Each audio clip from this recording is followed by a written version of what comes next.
آواز آئی السلام علیک یا نبی اللہ۔ میرے نبی نے پھر پلٹ کر دیکھا، میرے نبی کو نظر کوئی نہیں آیا۔ میرے نبی نے قدم آگے بڑھایا، پھر میرے نبی کے کانوں میں آواز آئی السلام علیک یا رسول اللہ۔ میرے نبی نے پلٹ کر دیکھا تو میرے نبی کی نظریں پڑی، ایک ہرنی کھڑی ہے اور اس کی رسی بندھی ہے۔ میرے نبی اس کے قریب میں آئے اور اس سے فرمایا کیا تو نے اللہ کے نبی کو پکارا؟ کیا تو نے مجھے آواز دی؟ فرمایا جی ہاں آقا، میں نے ہی آپ کو پکارا۔ تاجدار مدینہ نے فرمایا ہرنی بتا تیرا مطالبہ کیا ہے اور تو نے محمد عربی کو پکارا کیوں ہے؟ ہرنی کہنے لگی آقا آپ کا جو صحابی ہے، آپ کا جو غلام ہے، مجھے پکڑ کر لے آیا، میں قسمت پر راضی ہوں، اللہ جو فیصلہ کرے میں اس سے ناراض نہیں ہوں، لیکن میری تمنا تھی آقا میرے بچے پہاڑ میں بھوکے ہیں، اگر آپ کی اجازت ہو جاتی تو میں اپنے بچوں کو دودھ پلا کر چلی آتی، اس کے بعد جو فیصلہ ہوتا وہ اللہ کے حوالے۔ میرے نبی نے فرمایا اچھا تو کیا چاہتی ہے؟ وہ کہنے لگی آقا آپ میری رسی کھول دو، میں اپنے بچوں کو دودھ پلا کر واپس چلی آؤں گی۔ میرے نبی نے فرمایا اگر تو واپس نہیں آئی تو پھر؟ وہ کہنے لگی آقا اگر میں واپس نہ آؤں تو اللہ مجھے آگ میں ڈالے، اللہ مجھے جہنم میں ڈالے۔ میرے نبی نے رسی کھول دی اور ہرنی کو روانہ کر دیا۔ ہرنی دوڑتی ہوئی چلی گئی، تاجدار مدینہ وہیں بیٹھ گئے اس خیال سے کہ واپس آئے گی، جس کی ہرنی ہے اسے باندھ دوں گا۔ میرے نبی نے اپنی نگاہوں سے دیکھا، تھوڑی دیر کے بعد وہ ہرنی پہاڑوں کے درمیان سے نکلتی چلی آئی اور نبی کے قریب میں آ کر رکی۔ میرے نبی نے اس کی رسی کو باندھا۔ تاجدار مدینہ امام الانبیاء محمد الرسول اللہ کا وہ صحابی میرے نبی کے قریب میں آیا۔ اب میرے نبی پاک علیہ السلام نے اسے دیکھا اور دیکھ کر فرمایا اور میرے لاڈلے صحابی میری ایک تمنا ہے، میری ایک آرزو ہے، کیا میری آرزو کو پورا کرے گا؟ صحابی کہنے لگا آقا میرے ماں باپ آپ پر فدا ہو، میری جان آپ پر فدا ہو، آپ جو چاہیں مطالبہ کریں، میں اپنی جان بھی آپ کے حوالے کر دوں گا۔ میرے نبی نے فرمایا یہ جو ہرنی ہے یہ مجھے ہدیہ کر دے، مجھے تحفے میں دے دے۔ وہ کہنے لگا آقا یہی ہرنی نہیں، آپ کو جو بھی جانور چاہیے آپ لے لے، میرے لیے بہتر ہوگا، جو آپ قبول کریں گے وہ میرے لیے اچھا ہوگا۔ آپ نے اس ہرنی کو لیا اور اس کی رسی کو کھولا اور کھولنے کے بعد اس سے کہا کہ جا اپنے بچوں میں چلی جا۔ چنانچہ وہ بچوں میں دوڑتی ہوئی چلی گئی، میرے نبی کو سلام پیش کیا، اپنے سر کو جھکایا اور پہاڑوں میں جا چلی۔ الصدق ینجی والکذب یہلک، میرے پیاروں سچائی نجات دیتی ہے۔ اگر یہ ہرنی چلی جاتی اور واپس نہ آتی ہو سکتا ہے یہ ہلاک ہو جاتی، ہو سکتا پھر پکڑی جاتی، لیکن اس نے سچ بولا، جھوٹ کا سہارا نہیں لیا تو اللہ نے اسے نجات دی۔ یاد رکھنا سچائی انسان کو نجات دیتی ہے اور جھوٹ ہلاک کرتا ہے۔ تاجدار مدینہ امام الانبیاء محمد الرسول اللہ نے فرمایا کل قیامت کا میدان ہوگا، اللہ تبارک و تعالی جب جنتیوں کو جنت میں بھیج دے گا اور جہنمی جہنم میں چلے جائیں گے تو اب میرا رب جنتیوں کو پکارے گا اور جنتیوں کا استقبال کرے گا۔ استقبال کیسے کرے گا؟ میرے نبی نے بیان فرمایا اللہ پہلا لفظ بیان فرمائے گا مرحبا مرحبا بالصادقین، فرمایا تمہارا ویلکم ہو، اہلا و سہلا مرحبا جن لوگوں نے دنیا میں سچائی کے دامن کو تھاما۔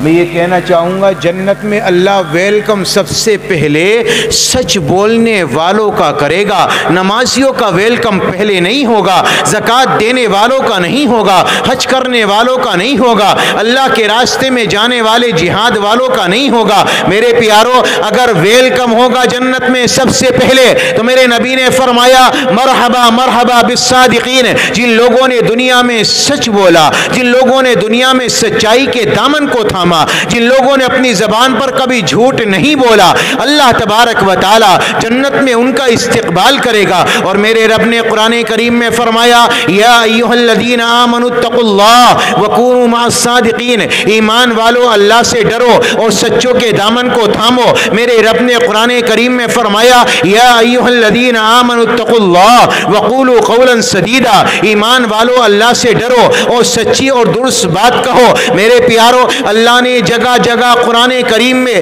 سچ بولنے کا حکم دیا اور جھوٹ سے پرہیز کرنے کا حکم دیا، اور میرے رب نے فرمایا الا لعنت اللہ علی الکاذبین، الا لعنت اللہ علی الکاذبین۔ میرے رب نے جگہ بجگہ بیان فرمایا جھوٹے انسان پر برابر اللہ کی لعنت برستی ہے۔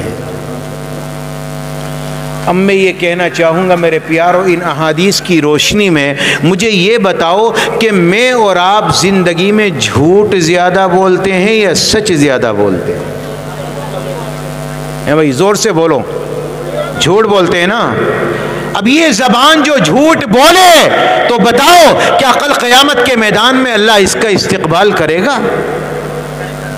یہ زبان جو جھوٹ بولے، میرے نبی نے فرمایا اگر میرا امتی ہے کبھی جھوٹ نہیں بولے گا، اگر میرا امتی نہیں ہے تو جھوٹ بول سکتا ہے۔ سچی بتاؤ میرے پیارو، ہم جھوٹ بولتے ہیں تو کیا نبی کا امتی کہلانے کا حق ہمیں ملتا ہے؟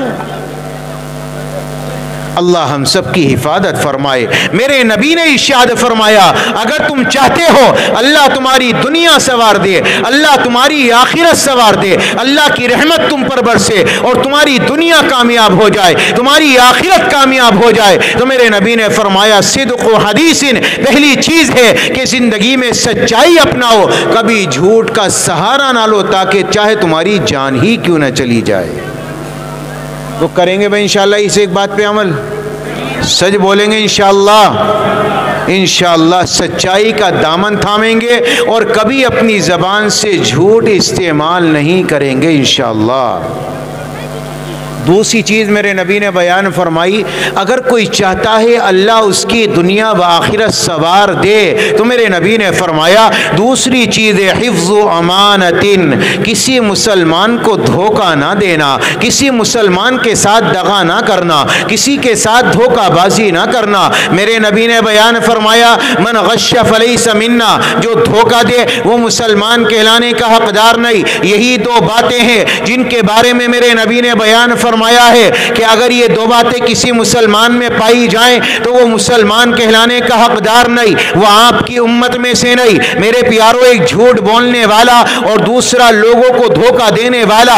آج دھوکہ دینا لوگوں کی زبانی فیشن بن گیا، آج دھوکہ دینا لوگوں کی عادت بن گئی، آج دھوکہ دینا لوگوں کی فطرت میں شامل ہو گیا، اور آج کا انسان یہ تصور کرتا ہے کہ میں نے فلاں کو دھوکہ دے دیا اور میں نے 2000 کما لیے، میں تو کامیاب ہو گیا، میں نے فلاں کو دھوکہ دیا میں نے 5000 کما لیے، میں کامیاب ہو گیا۔ نہیں نہیں نہیں نہیں، دھوکہ دے کر کمانے والا کبھی کامیاب نہیں ہوتا، دھوکہ دے کر جھوٹ بول کر کمانے والا کبھی سرسبز و شاداب نہیں ہوتا۔ اللہ اس کی نسلوں کو برباد کر دیتا ہے۔ وقتی سکون نظر آتا ہے، حالات لگتے ہیں حالات سنور گئے، لیکن اندر سے کھوکھلا ہو جاتا ہے۔ اللہ تبارک و تعالی اس کو برباد کر دیتا ہے جو دنیا میں جھوٹ اور لوگوں کے ساتھ دھوکے کا معاملہ کرتا ہے۔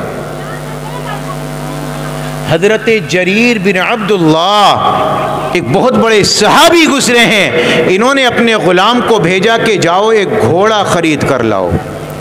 چنانچہ بازار میں پہنچے، ایک گھوڑے کا سودا کیا، 300 درہم کے اندر۔ غلام آیا کہنے لگا صحابی رسول لاؤ 300 درہم دے دو، میں نے اس گھوڑے کا سودا کر لیا۔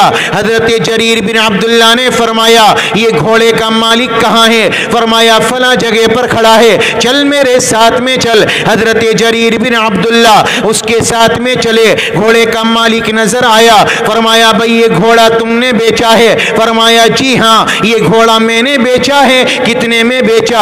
300 درہم میں۔ حضرت جریر نے فرمایا اگر یہ گھوڑا میں آپ کو 400 روپے میں خریدوں تو وہ کہنے لگا جی بڑی اچھی بات۔ حضرت جریر نے فرمایا اگر میں 500 میں خریدوں کہ جی بڑا اچھا، اگر 600 میں خریدوں کہ جی بڑا اچھا، اگر 700 میں خریدوں کہ جی بڑا اچھا، اگر 800 دے دوں کہ بڑا اچھا۔ میرے پیارو، حضرت جریر بن عبد عبداللہ نے اپنے غلام سے کہا کہ 800 درہم اس کے حوالے کر دو.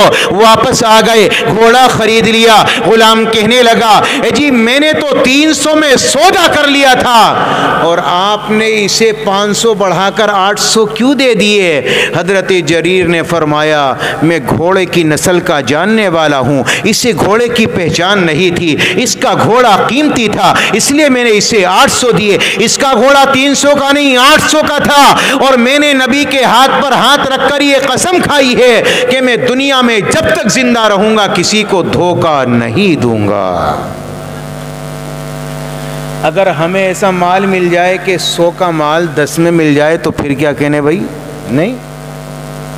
اور اللہ نہ کرے کسی دھوکے سے کوئی مال ہمارے پاس آ جائے, مال تو تھا 10,000 کا اور مل گیا دھوکے سے 2,000 کا, تو پھر دیکھو رے میں مزہ آ گیا, بے وقوف بنا دیا.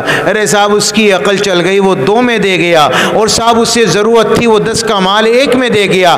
آپ نے دیکھا ہوگا جب مکان کوئی بکنے لگے اور سامنے والے کو پتہ چل جائے کہ یہ ضرورت مند ہے, مکان ہے 1 لاکھ کا, قیمت لگائے گا 50,000 جی, اور پھر دلالوں کو بھیجے گا کہ جاؤ دیکھ کر آؤ یہ 50 کا ہے, یہ 60 کا ہے, یہ 55 کا ہے, تاکہ اس کے حوصلے پست ہو جائیں اور بیچارہ وہ 1 لاکھ کا مال 50-60 میں دے کر بھاگ جائے. مسلمانوں مجھے بتاؤ کیا یہ دھوکہ نہیں ہے؟ کہ یہ مال کمانا اس طریقے سے جائز ہے؟ اللہ کے نبی نے ارشاد فرمایا میرے پیارو یاد رکھنا کسی کو دھوکہ دے کر نہ کماؤ, کسی کو دھوکہ دے کر نہ کماؤ, کسی کو دھوکہ نہ دو. من غش فلیس منا, اگر دھوکہ دو گے تو وہ مسلمان کہلانے کا حقدار نہیں ہوگا. میرے نبی نے فرمایا اگر تم چاہتے ہو اللہ تمہاری دنیا سنوار دے, اللہ تمہاری آخرت سنوار دے, اللہ کی رحمت تم پر سایہ بن کر چلے, تو یہ 2 باتیں اپنی زندگی میں داخل کرو. صدق و حدیث و حفظ و امانت, لوگوں سے سچ بولو اور لوگوں کے ساتھ امانت داری کا معاملہ کرو, کسی کو دھوکہ نہ دو.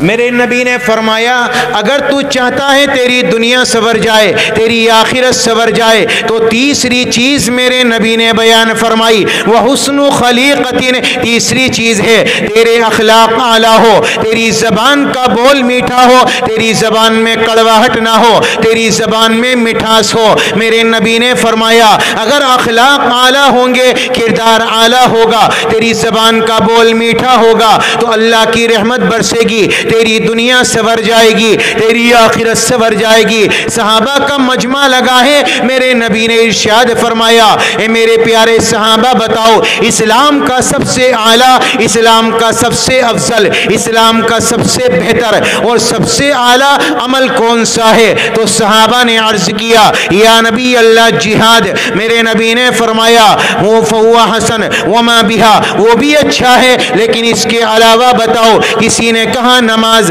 میرے نبی نے فرمایا وہ بھی اچھی ہے لیکن اس کے علاوہ بتاؤ. کسی نے کہا روزہ, فرمایا وہ بھی اچھا ہے لیکن اس کے علاوہ بتاؤ. صحابہ نے عرض کیا یا نبی اللہ جہاد کو بھی بتایا, نماز کو بھی بتایا, روزے کو بھی بتایا, آپ کی نظر میں یہ افضل نہیں ہے تو آپ بتائیے آپ کی نظر میں اسلام کا سب سے افضل عمل کون سا ہے؟ تو میرے نبی نے ارشاد فرمایا اسلام کا سب سے افضل عمل ہے اپنی زبان کے بول کو میٹھا کرنا.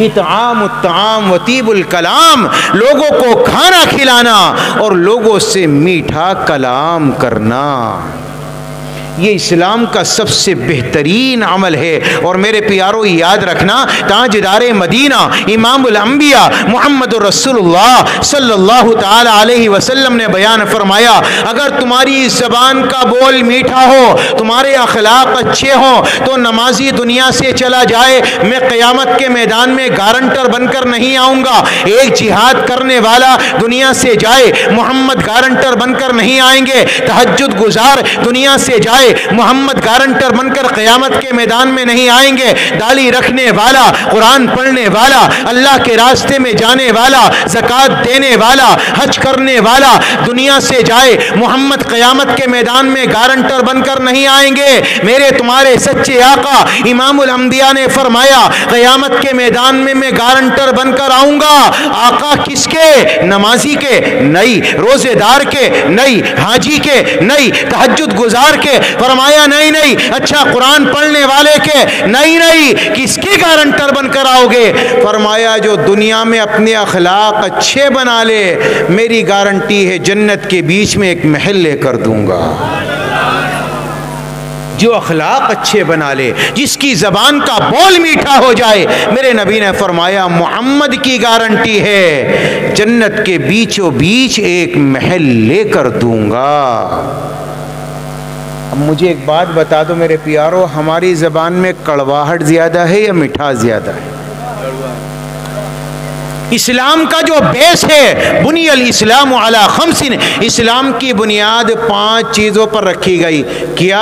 کلمہ لا الہ الا اللہ, تمہارے دل کا یقین ہو, نماز, روزہ, زکات, حج, یہ اسلام کے 5 ستون ہیں, اسلام کی بنیاد ہے, اسلام کی اساس ہے. لیکن میرے پیارو بنیاد نظر آتی ہے؟ یہ بتاؤ مجھے, نظر آتی ہے بنیاد؟ ارے بھائی نیچے بنیاد میں اگر تم لوہا ڈال دو, بجر پور ڈال دو, سریا ڈال دو, تو وہ بلڈنگ میں نظر آئے گا؟ ارے کچھ بولی نہیں, سمجھ میں نہیں آ رہا. بنیاد نظر آتی ہے یا نہیں آتی؟ نہیں آتی نا. نظر کیا آتی ہے؟ اوپر کی عمارت, اوپر کی چھت, اور اس کے دروازے, اور اس کا رنگ و روغن, اور اس کی ٹائلز, اور اس کا نقشہ. میرے پیارو یہ اسلام کی بنیاد ہے. نماز, روزہ, زکات, حج, یہ تمہارے دل کو نکھارے گا, معاشرے میں نکھار پیدا نہیں کرے گا. معاشرے میں جو سدھار لائے گا, معاشرے میں جو نکھار پیدا کرے گا, ہمارے گھروں کے اندر, ہمارے چوراہوں کے اندر, اور ہماری گلیوں کے اندر, ہمارے گاؤں کے اندر, ہمارے شہروں کے اندر اگر کہیں نکھار نظر آئے گا تو وہ ہوگا اچھے اخلاق اور زبان کا بول میٹھا ہو. آدمی نمازی کتنا ہی بڑا ہو, زبان کا بول کڑوا ہو تو سامنے والا متاثر نہیں ہوتا. یہ کہتا ہے نمازی بھلے سے لیکن زبان کا بڑا کڑوا یار. نہیں, اور اخلاق اچھے ہو, کردار اعلیٰ ہو, انسان کہے گا بھلے سے نمازی نہیں ہے لیکن زبان کا بول بڑا میٹھا ہے, اخلاق بڑے اچھے ہیں. اور میرے پیاروں ایک بات بتا دوں, میرے تمہارے سچے آقا امام الانبیاء نے لمبی نمازیں پڑھی تو اللہ نے روک دیا. اللہ قرآن کریم میں فرماتا ہے یا ایھا المزمل قم اللیل الا قلیلا, اے کملی اوڑھنے والے پوری رات کھڑے ہونے کی ضرورت نہیں, تھوڑے کھڑے ہو لیا کرو. تمہارے پاؤں سوج جاتے ہیں, تمہارے پاؤں پر ورم آ جاتا ہے. میرے نبی نے جب لمبی لمبی نمازیں پڑھی تو اللہ نے روکا. تاجدار مدینہ میرے تمہارے سچے آقا امت کے غم میں زیادہ روئے, آنکھ سے آنسو نکالے, اللہ نے پھر روکا. فَلَعَلَّكَ بَاخِعٌ نَفْسَكَ عَلَىٰ آثَارِهِمْ إِن لَّمْ يُؤْمِنُوا بِهَذَا الْحَدِيثِ أَسَفًا. تاجدار مدینہ نے سخاوت کے دروازے کھولے, اللہ کے راستے میں مال لٹایا, اللہ کے راستے میں مال قربان کیا.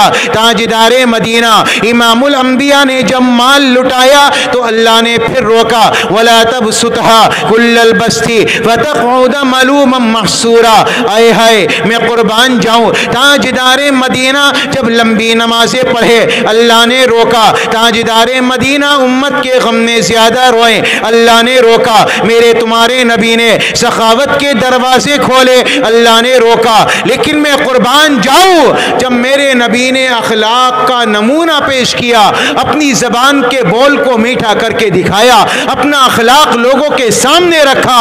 تاجدار مدینہ کے اخلاق پر میرا رب قرآن میں قسمیں کھاتا ہوا آیا اور میرے رب نے فرمایا وَإِنَّكَ لَعَلَىٰ خُلُقٍ عَظِيمٍ. محمد الرسول اللہ شاباش, تمہارے اخلاق بڑے اعلیٰ, تمہارا کردار بڑا اعلیٰ. اور میرے رب نے فرمایا اور زیادہ کرو, اور زیادہ کرو. جب میرے نبی نے اخلاق دکھائے تو اخلاق کو بڑھانے کا حکم دیا, گھٹانے کا حکم نہیں دیا. اور کیسے تھے میرے تمہارے نبی کے اخلاق, میں ایک مثال دے کر سمجھاؤں. میرے نبی کے دربار میں ایک یہودی آیا اور نبی کو جانچنے آیا، نبی کو پرکھنے آیا، نبی پر ایمان لینے کے لیے نہیں آیا، دیکھنے آیا محمد نبی ہیں یا نہیں۔ چنانچہ صبح سے لے کر شام تک رہا، نبی کی نماز دیکھی، نبی کا روزہ دیکھا، نبی کے اعمال دیکھے، نبی پاک علیہ السلام کا خطاب دیکھا، چلنا اٹھنا بیٹھنا دیکھا، لیکن ایمان لے کر نہیں آیا۔ جب شام ہونے لگی تو کہنے لگا محمد مجھے اجازت دو، مجھے اپنے گھر جانا ہے۔ میرے نبی نے فرمایا رات کی تنہائی میں کہاں جاؤ گے؟ رات میں قیام کہاں کرو گے؟ سفر کیسے کرو گے؟ آج رات کا قیام یہیں کرو، یہیں پر رک جاؤ۔ چنانچہ وہ یہودی مہمان بن کر رک گیا۔ تاجدار مدینہ نے اپنا بستر اس کے نیچے لگوایا اور آپ کے گھر میں جو بھی کھانے کو میسر تھا آپ نے اس کے سامنے پیش کر دیا۔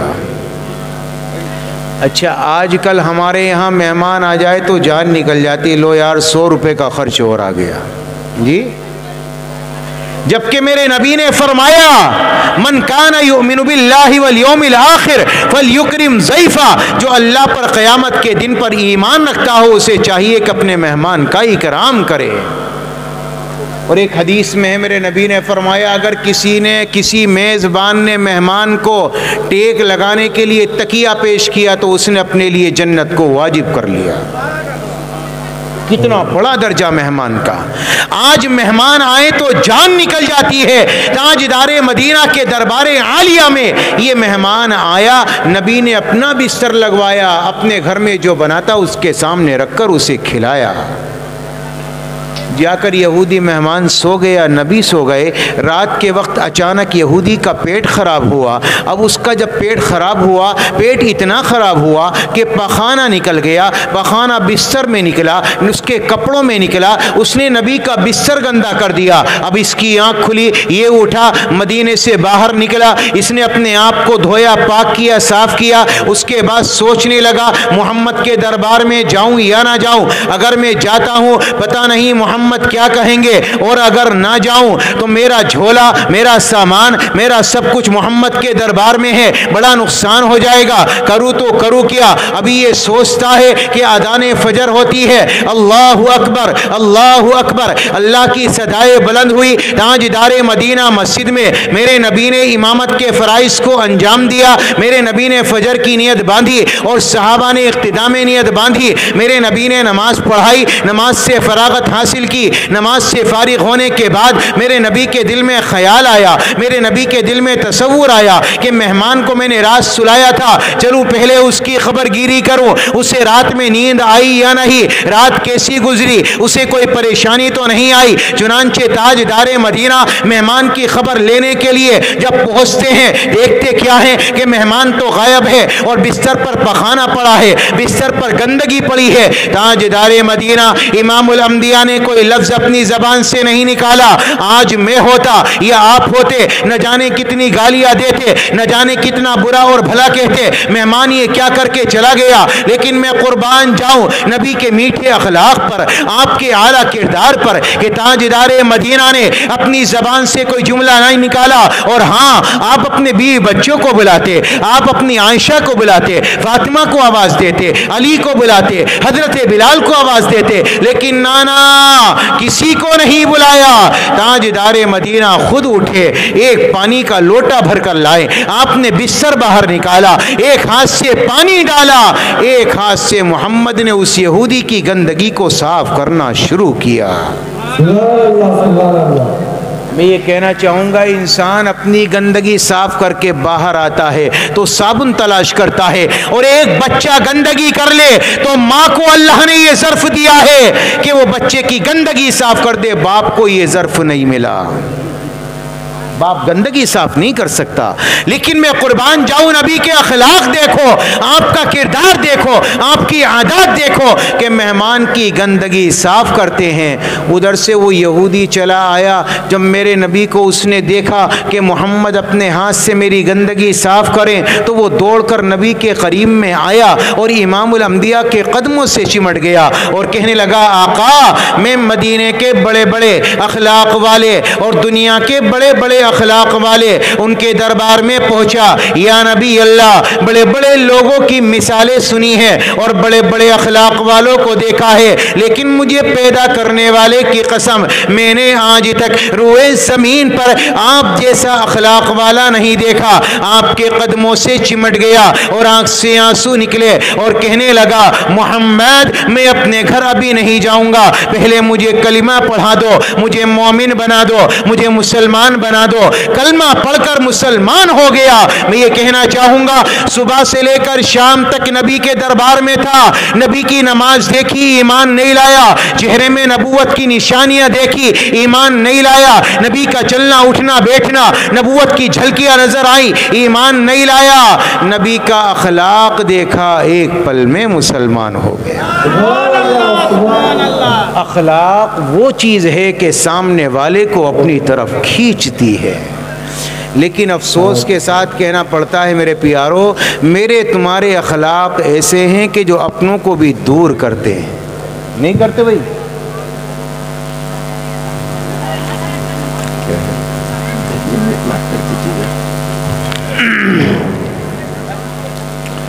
میرے تمہارے اخلاق ایسے ہیں کہ سامنے والا تو کیا اپنے بھی گھناؤنی گھن محسوس کرتے ہیں، کیا ہے یہ اخلاق ہیں، یہ کردار ہے۔ میں یہ کہنا چاہوں گا آج ایک باپ جب گھر میں چلا جائے تو باپ سے ماں ڈرتی ہے، بیٹا ڈرتا ہے، اولاد ڈرتی ہے، بیوی ڈرتی ہے، یہ میرے تمہارے اخلاق ہیں۔ تاجدار مدینہ نے فرمایا جب ایک شوہر گھر میں آئے اور اس نے اپنی بیوی کو مسکرا کر دیکھا اور بیوی نے اپنے شوہر کو مسکرا کر دیکھا، تاجدار مدینہ امام الانبیاء نے فرمایا زمین پر یہ دونوں مسکراتے ہیں، انہیں مسکراتا دیکھ کر آسمان پر اللہ مسکراتا ہے۔ اخلاق تمہارے اتنے اعلیٰ ہو کہ جب تم گھر جاؤ تو بیوی کو دیکھ کر تمہارے چہرے پر مسکراہٹیں ہوں۔ تاجدار مدینہ گھر میں گئے، آپ کے بچے ہیں، حسن ہیں، حسین ہیں، آپ کے قدموں سے چمٹ گئے۔ میرے نبی کو کہنا تھا حسن ہٹ جا، حسین ہٹ جا، میں تھک کر آیا ہوں، بڑی دور سے آیا ہوں، لیکن نانا میرے نبی نے اپنے دونوں قدم کو، دونوں ہاتھوں کو نیچے کیا، اپنے حسن کو سوار کیا، اپنے حسین کو سوار کیا اور پورے گھر میں گشت کاٹا، چکر کاٹا اور یہ فرمایا بچوں بتاؤ تمہاری سواری کیسی ہے، تمہاری سواری کیسی ہے؟ یہ کون ہے؟ محمد الرسول اللہ۔ اپنے بچوں کو کاندھوں پر سواری کرا کر گھر میں چکر لگانے والا کون؟ تاجدار مدینہ، جن کی اللہ نے قرآن میں قسمیں کھائیں، والضحیٰ واللیل اذا سجا ما ودعک ربک وما قلا، اللہ جن کے لیے وکیل صفائی بن کے آیا، والنجم اذا ہوا ما ضل صاحبکم وما غوا وما ينطق عن الهوى ان هو الا وحی یوحى، اللہ نے جن کے چلنے کو، اٹھنے کو، بیٹھنے کو قرآن کا حصہ بنایا، قرآن میں اس کا تذکرہ کیا، آپ کی عادات کو، آپ کے اخلاق کو، آپ کے کردار کو قرآن کی آیت بنا کر اتارا۔ اور ہاں سارے نبی دنیا میں آئے، کسی کا نسب نامہ اللہ نے محفوظ نہیں کیا، اپنے نبی کے، اپنے حبیب کے، اپنے محمد صلی اللہ علیہ وسلم کے نسب نامے کو قیامت تک محفوظ کر ڈالا۔ محمد صلی اللہ علیہ وسلم بن عبداللہ بن عبد المطلب بن ہاشم بن عبد مناف بن قصی بن کلاب بن مرہ بن کعب بن لوئی بن غالب بن فہر بن مالک بن نضر بن کنانہ بن خزیمہ بن مدرکہ بن الیاس بن مدر بن نزار بن معد بن عدنان بن عبد بن حمیسہ بن سلامان بن عوس بن بوز بن قموال بن ابی بن عوام بن ناشد بن حزاء بن بلداس بن یدلاف بن تابق بن جاہم بن ناہش بن ماخی بن عیفی بن عبقر بن عبید بن الدعاء بن حمدان بن سنبر بن یسربی بن یحزن بن یلحن بن عرعوہ بن عیدی بن دیشان بن عیسر بن اقنات بن ایہام بن مقصر بن ناحس بن دار بن سمی بن مذی بن عوض بن عیرام بن قیدار بن اسماعیل، جنہیں میں ہمیشہ پڑھا کرتا ہوں۔ اللہ تبارک و تعالی ان اشعار کو میری اور آپ کی زندگی بدلنے کا ذریعہ بنا دے۔ جب میں وہ شعر پڑھوں آپ لوگ آمین کہتے رہیں انشاءاللہ، کہیں گے بھائی؟ الہی دل سے دنیا کی محبت کو فنا کر دے، الہی دل سے دنیا کی محبت کو فنا کر دے، سکون دل عطا کر دے، سکون دل عطا کر دے، سکون دل عطا کر دے، سکون دل عطا کر دے، جو تجھ سے دور کر دے اس خوشی سے دور ہو جاؤں، جو تجھ سے دور کر دے اس خوشی سے دور ہو جاؤں، میرے وجدان میں داخل تو تسلیم و رضا کر دے، میرے وجدان میں داخل تو تسلیم و رضا کر دے، سکون دل عطا کر دے، سکون دل عطا کر دے، نگاہوں کی خطاؤں سے اترتی ہیں جو سینے میں، نگاہوں کی خطاؤں سے اترتی ہیں جو سینے میں، وہ صورت میں ہے جبینوں کی تصور سے فنا کر دے، وہ صورت میں ہے جبینوں کی تصور سے فنا کر دے، سکون دل عطا کر دے، سکون دل عطا کر دے،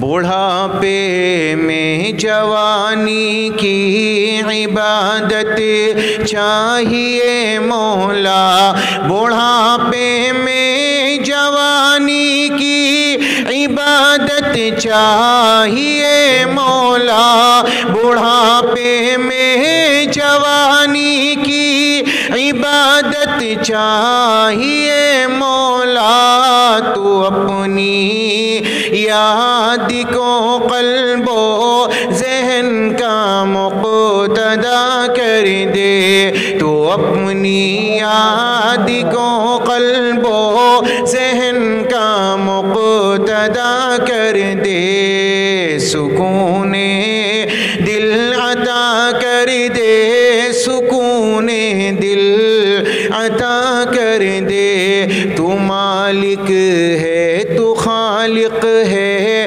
بتاؤں ساری دنیا کو، تو مالک ہے تو خالق ہے، بتاؤں ساری دنیا کو، نبی کے سینہ اطہر کے غم سے آشنا کر دے، نبی کے سینہ اطہر کے غم سے آشنا کر دے، الہی دل سے دنیا کی محبت کو فنا کر دے، سکون دل عطا کر دے، سکون دل عطا کر دے، سکون دل عطا کر دے، سکون دل عطا کر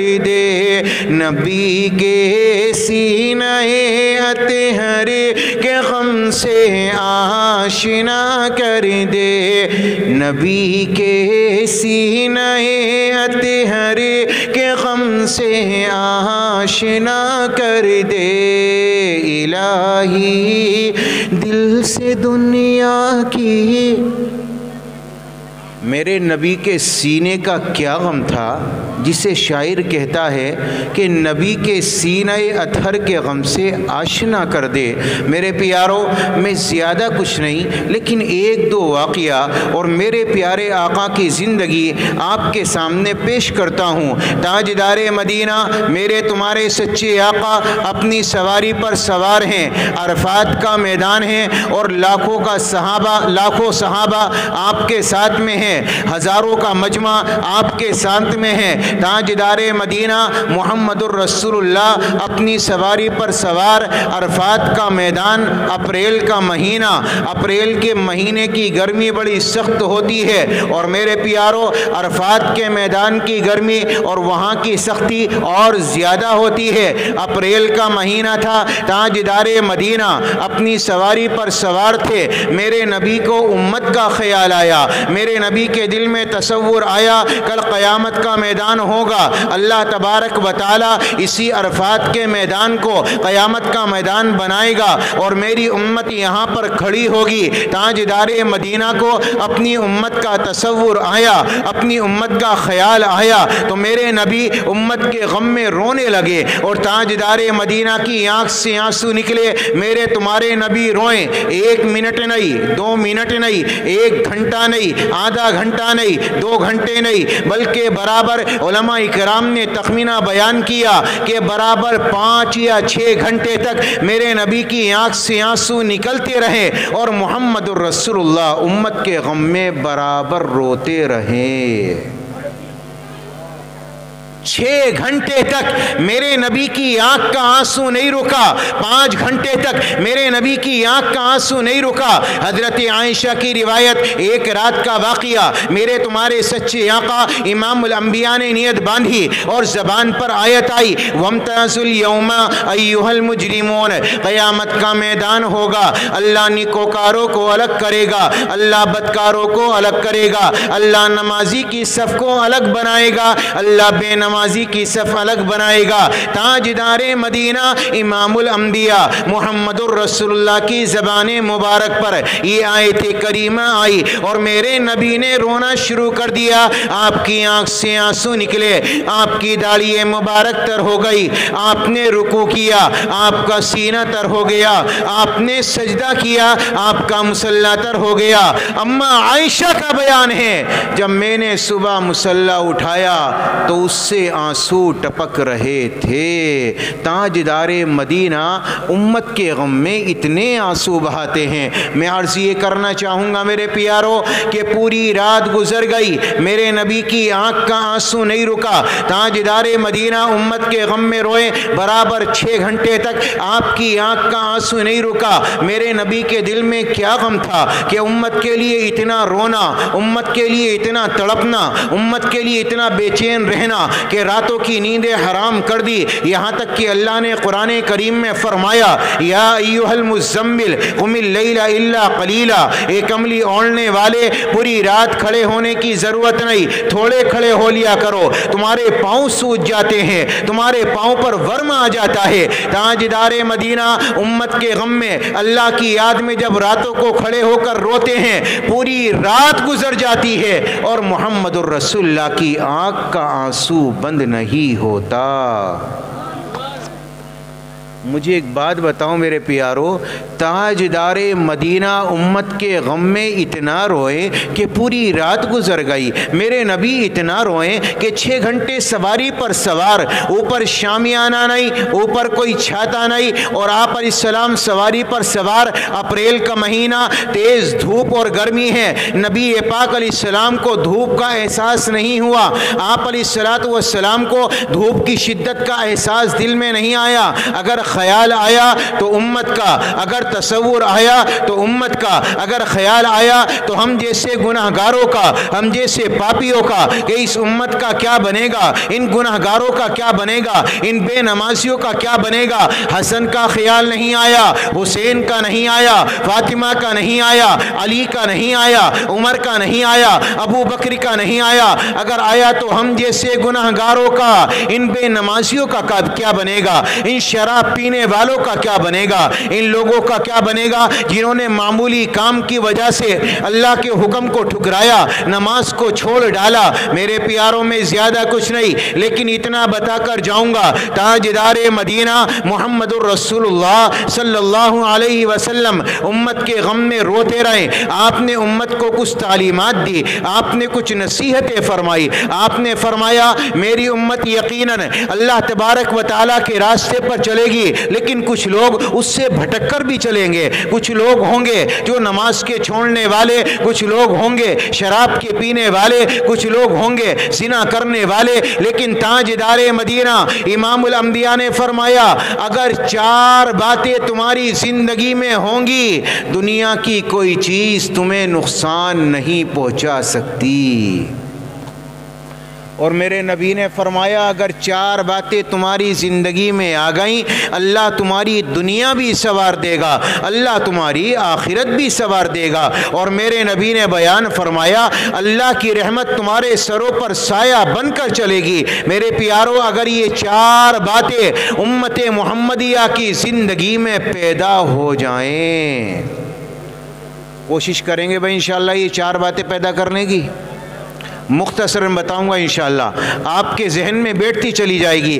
تاجدار مدینہ نے فرمایا اگر میرا امتی یہ چاہے اللہ اس کی دنیا سنوار دے، اللہ اس کی آخرت سنوار دے، اللہ کی رحمت اس کے اوپر سایہ بن کر چلے، اللہ کی رحمت برستی رہے، تو میرے نبی نے بیان فرمایا ان میں سے پہلی چیز صدق و حدیث، وہ مسلمان کبھی جھوٹ نہ بولتا ہو، ہمیشہ سچائی کا پابند بننے والا۔